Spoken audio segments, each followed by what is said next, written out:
The name of the story is The Alarming Adventures of Little Billy Ballot.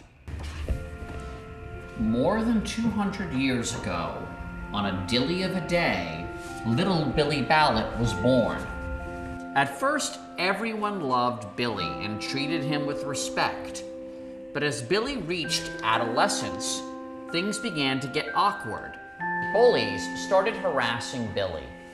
The biggest bully of them all was Boss Tweed, a nasty New York Democrat who used to stuff Billy in the ballot box over and over and over again until Billy cried, "Uncle!"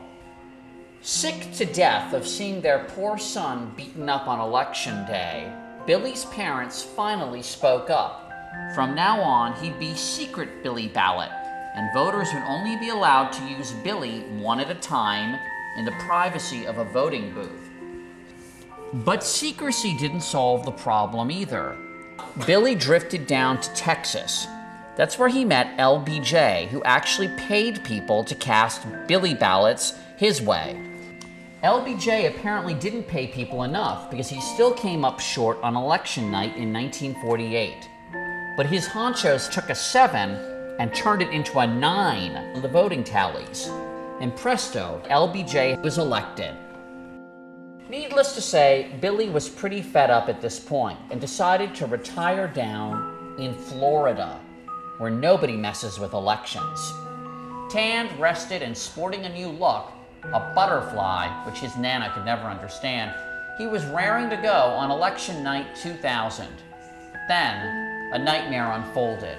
The two candidates for president, George W. Bush and Al Gore, were separated by about 500 votes.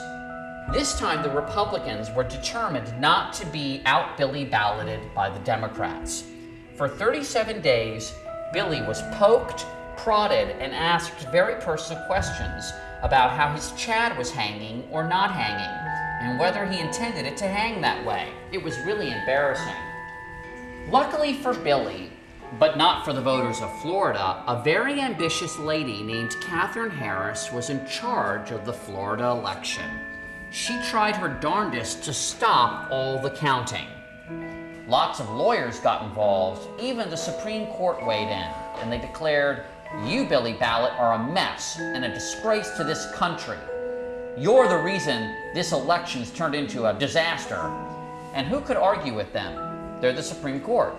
So instead of recounting the ballots, 5 of the Supreme Court members picked a winner. Needless to say, the experience of 2000 left Billy seriously bruised. All of a sudden, everyone wanted new laws to help Billy Ballot. So where does that leave us? Well, let's just say that Billy is still trying to make his parents proud by becoming the smartest, most trusted ballot there ever was, even if it takes another 200 years. Those are the alarming adventures of little Billy Ballot.